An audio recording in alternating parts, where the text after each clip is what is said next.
Hey, welcome to my home theater. I'm going to go ahead and assume you already know about tactile transducers, butt shakers, base shakers, seat shakers, couch shakers, whatever you want to call them. They've got lots of different names. Technical name is tactile transducer. But anyways, the purpose of this video, we're going to focus on these recliners and where is the best mounting location. Is it down in the base? Or is it against the back of the recliner here?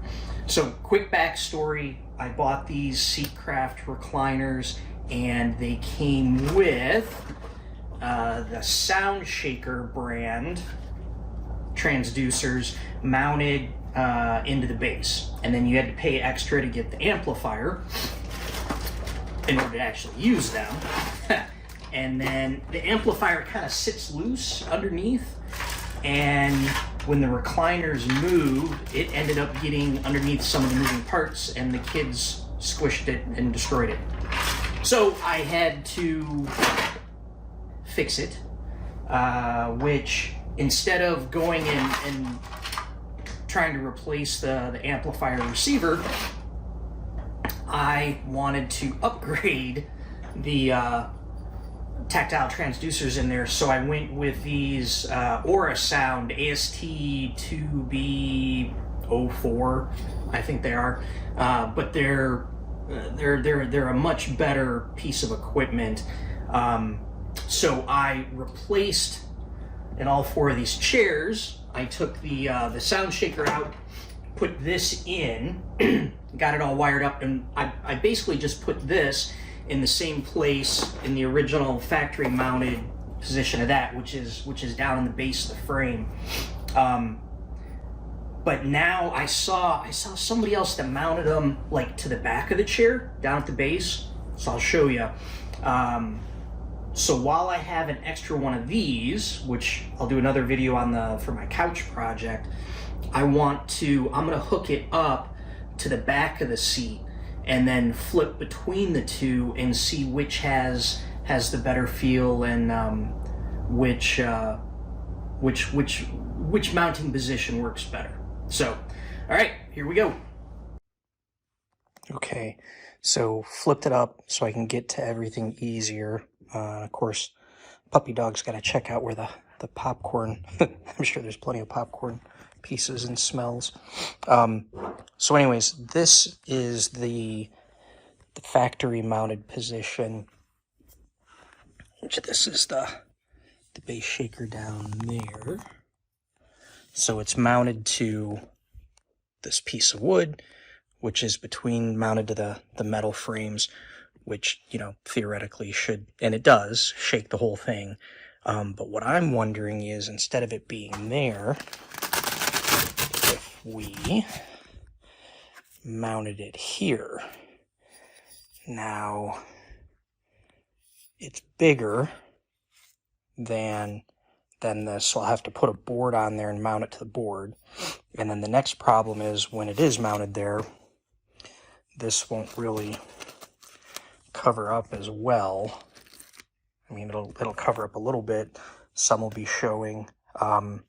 And then I don't think it's an issue for it to be touching the leather because it doesn't get warm. So that shouldn't be a problem. I could mount the board, the mounting board that I could put it up here a little bit more, but these are things that I'll have to play with. But the idea, I'm going to mount it here somehow, and then I'll be able to hook that one up, test it, switch it, hook this one up, test it, and then figure out which way I like better. So now let's figure out how to mount this. All right, here's the board that I mounted. I know it's not anything pretty, just a scrap piece of wood that I had, but it is big enough for me to put this guy on, and then it is solid. You want to make sure if you're mounting something on there to send vibrations that it's firm on there. So now I'm going to get this mounted up and get to see how it works. Okay. The best way to go about mounting this, get this placed where you want, mark each of the screw holes, get that out of the way, then you're going to drill pilot holes, then use your trusty vacuum to clean up the dust, and then you can put it back in place and use your screws. Now, I've got a couple different size screws here. Up here, if I go through the wood, it's going to go into the frame. So that's okay. Up here, though, where you can see where there's nothing back, I don't really want sharp screws sticking out. So I'm going to make sure the screws that I'm using at that top part are a little bit shorter and that they're not going to protrude through the back once it's on there. Okay? All right, here we go. All right, here it is, mounted and hooked up. I just tucked this back there. I mean, I can bring it down this way, but for right now, keep this out of the way so we can see. It's all mounted. It's real sturdy on there. Speaker wire hooked up. So now we'll try this, and then I'll be able to disconnect it from here and then connect it to the other one, and I can test it the old way. And we'll do the old water trick to test it. Okay, all set up for the test. I should have thought of this before, but I don't have to swap out the one because the chair next to it is the old way. This chair is the new way. So I can do a test all at the same time. So I put, this is the new location on the back, and this is the original location down on the frame. And I have an audio signal queued up that it's just a straight 40 hertz wave. So wait to see this. I was surprised. Turn the volume up a little bit. This is at negative 28 volume level, 28 decibels below reference.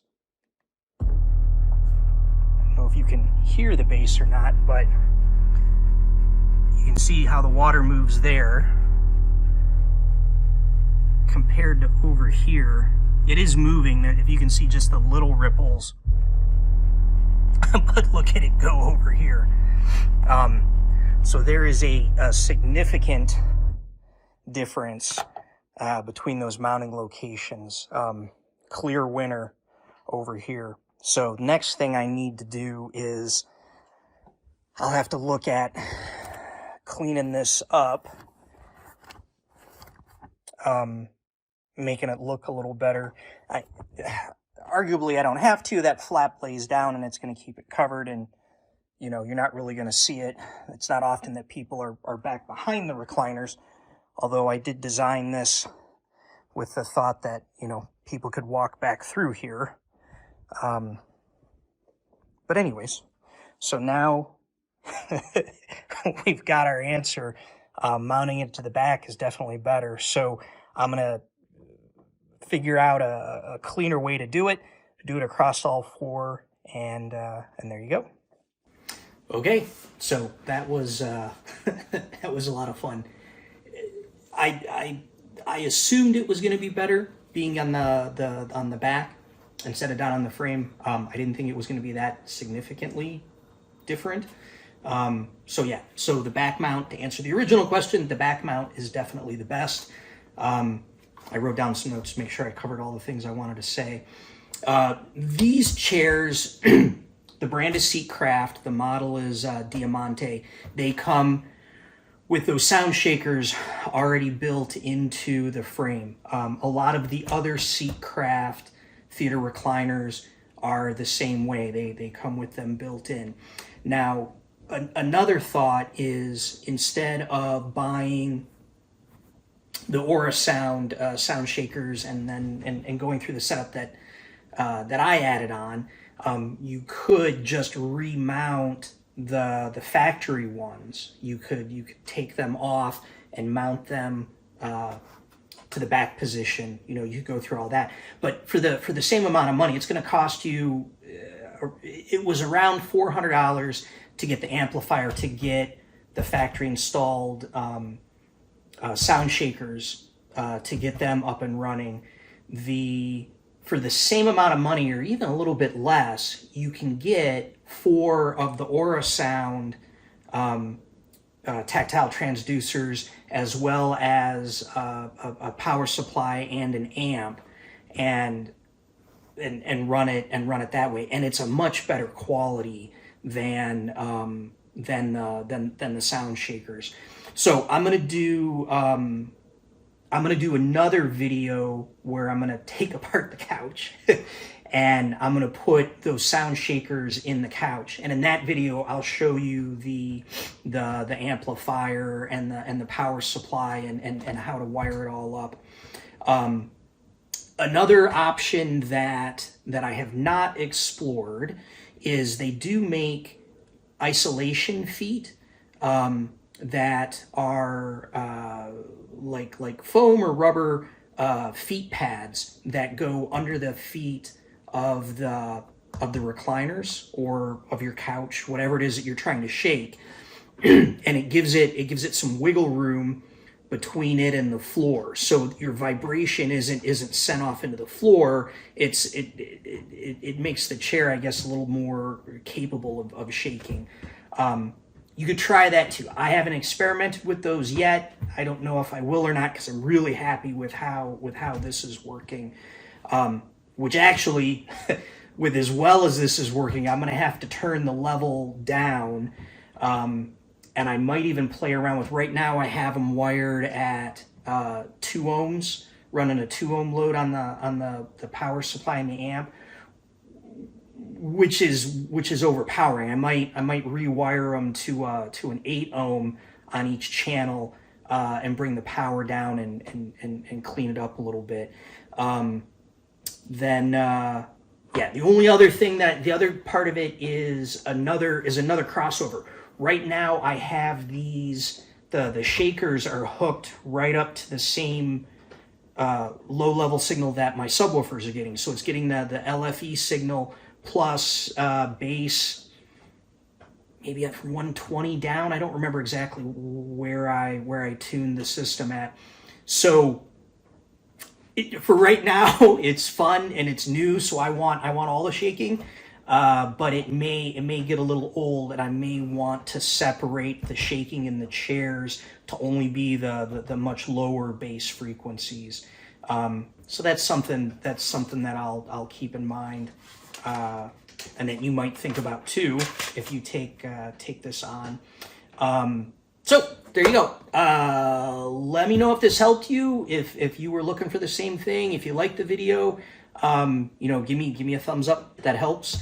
If you want to see my next projects, tearing apart the couch or any of the other little things or problems that I try and solve, hit the subscribe, and I'll put links to everything that I have, all the pieces and parts. Links will be down below. There you go. So now I'm gonna watch the latest episode of Andor, because that's on, and it's been awesome. All right. May the Force be with you. I only do. He hates it when I do that. Okay. Thanks.